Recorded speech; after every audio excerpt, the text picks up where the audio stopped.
Hey guys, this is Mel. If you're listening to this, you are about to hear a super special sneak peek of our latest bonus episode, but fair warning, this is just a sneak peek, don't hurt us.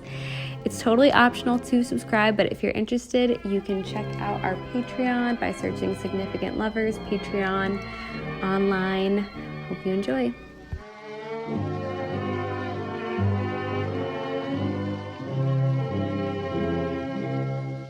Are you lonesome tonight?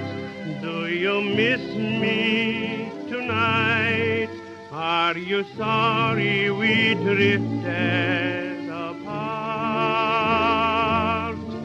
Does your memory stray? Okay, anyway, John Mayer. Okay, we covered him in Katy Perry, I think one of the loves of his life, in episode 37, and we did that with Fluently Forward, Shannon McNamara. It was a really fun episode, but I didn't get to finish reading everything, and I felt kind of awkward because I had like way more notes, but we were already at an hour, so I wanted to read what didn't get in the episode. Let's hear it.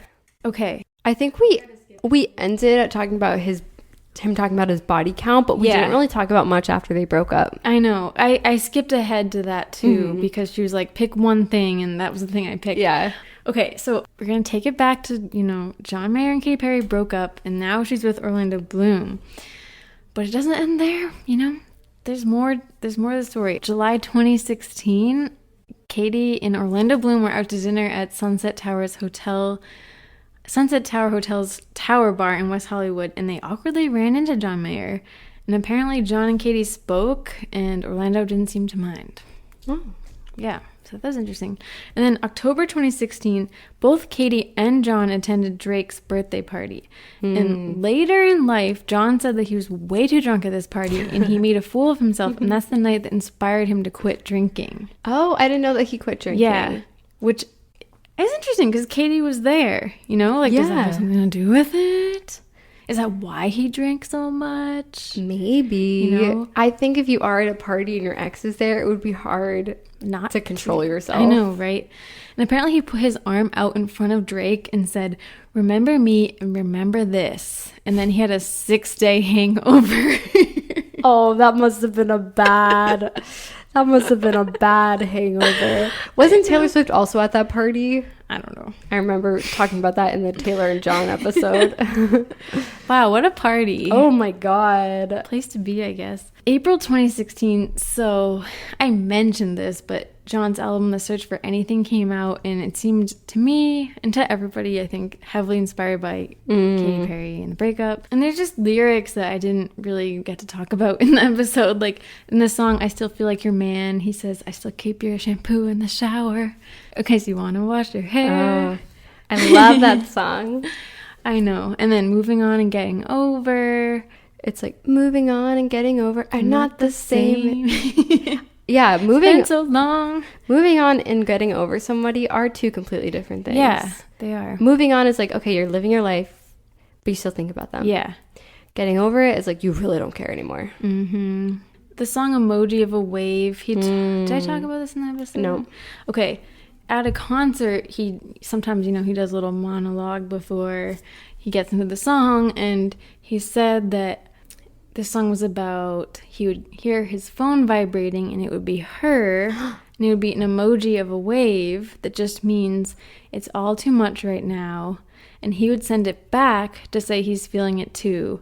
And he said, "It meant you're still in here, and if you ever loved someone, you'll always love that person." So I guess they would just send that wave emoji to each other just to say, like, I'm missing you, I'm feeling this a lot right now, but there's like nothing to say. And Wow, that's cute. I know, isn't that cute? That's cute. I don't know if emotional. I could do that. I know. I think I would like burst into tears. That would give me false hope. I know. To think like the other person's still thinking about me. I know. She seemingly has a lot of relationships that never really end. Just because it's over doesn't mean it's really over.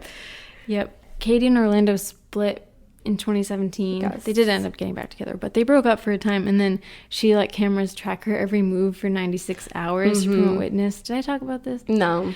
And she then talked to James Corden during this 96 hours of being filmed, and he asked her to rank her 3 exes in order of how good they are in Russell bed. Brand, John Mayer, and Orlando Bloom. No, he didn't do Russell Brand. I don't know why. Maybe she was married to him. I know, but maybe he didn't want to go there. Who I don't was know. the So other it person? was Diplo. I don't remember that. I know. Diplo, Orlando Bloom, and John Mayer. And it was so funny. She was freaking out in the way that she does, like, no. And then she did it, though. She ranked them, and she kind of used her fingers to do it and said that Diplo was 3rd. She put Orlando Bloom 2nd, and then John Mayer 1st.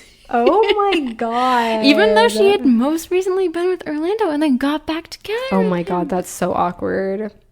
She put John 1st, and she said, they're all amazing lovers, and I would have sex with all of them after I get out of this place.